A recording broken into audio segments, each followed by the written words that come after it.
और हिंदी के साथ साथ बांग्ला में भी बेहतरीन भाषण देती नजर आई थी स्मृति ईरानी, और हमला सीधे ममता बनर्जी पर था। लेकिन सिर्फ ये बीजेपी के नेता ही नहीं, बल्कि राज्यपाल जगदीप धनखड़ भी अब सरकारी कर्मचारियों को चेतावनी देते हुए नजर आए।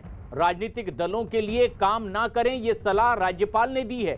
उन्होंने इसके साथ ही साथ इन कर्मचारियों पर नजर रखने और कड़ी कार्रवाई करने की भी चेतावनी दी है। जगदीप धनखड़ ने राज्य की कानून व्यवस्था पर भी सवाल खड़े किए।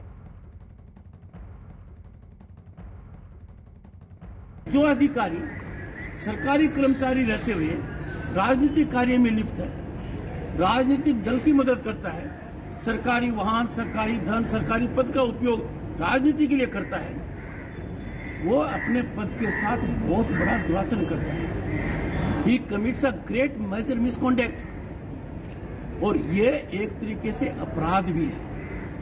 यदि अगर वो बेपरवाह और बेलगाम होकर ये सोचेंगे कि कानून का शिकंजा हम तक नहीं पहुंचेगा, तो मैं उनको चेता सकता हूं आज के दिन वो बहुत बड़ी गलतफहमी में है। इसको किसी भी हालत में बर्दाश्त नहीं किया जाएगा। राजनीतिक कार्य करने का काम सरकारी कर्मचारी का कतई नहीं है। सरकारी कर्मचारी यदि अगर ऐसा दुस्साहस करेंगे, खुद को खतरे में डालेंगे, अपने परिवार के भविष्य को खतरे में डालेंगे। और मुझे कहते हुए बड़ा संतोष है कि मेरी बात का बहुत व्यापक असर हुआ है, लोगों का जमीर जगा है। नीचे के स्तर पर जो हमारे पुलिस अधिकारी हैं, OCs, ICs, good people, they care for their career, they care for their families. ऊपर का प्रेशर है, मेरी नजर ऊपर के प्रेशर पर भी है। मैंने बहुत संकेत दिया है, कोई आपको इतना बड़ा उदाहरण नहीं मिलेगा कि रिटायर्ड पुलिस अधिकारियों की एक जमात है जो सरकार में कार्यरत है, और इस तरीके से कार्यरत है कि आप स्टेट सिक्योरिटी एडवाइजर का पद देखेंगे तो उनके सामने डीजीपी का पद छोटा सा है, इक्लिप्स हो गया है। That does not auger well for democracy. मैं सरकार से भी अनुरोध करता हूं फॉर प्यूरिटी ऑफ इलेक्शंस, और इन अधिकारियों से भी अनुरोध करता हूं, they must search their soul, they must search their conscience and take right steps. समय रहते लेंगे, अच्छा रहेगा। बंगाल के गवर्नर ने सीधे चेतावनी दी है सरकारी कर्मचारियों को कि राजनीतिक दल के कार्यकर्ता की तरह काम न करें। धनखड़ ने साथ ही साथ इस बारे में और भी जानकारी दी, सचेत किया कि राज्य की कानून व्यवस्था पर भी सवाल खड़े करने की स्थिति है। ट्वीट करते हुए उन्होंने लिखा, लोकतंत्र में निष्पक्ष चुनाव होना जरूरी है। प्रदेश की पुलिस को राजनीतिक रूप से तटस्थ होना चाहिए और अपनी उलझी हुई राजनीतिक मानसिकता को छोड़ देना चाहिए। पुलिस की राजनीतिक गतिविधि के बारे में मिल रही खतरनाक जानकारी चिंताजनक है, एक बार फिर सचेत किया राज्यपाल धनखड़ ने। और इस वक्त एक बड़ी खबर आ रही है, दिल्ली हिंसा से जुड़ी ये खबर। लाल किले में जांच के दौरान फॉरेंसिक टीम को वो रस्सी भी मिली है।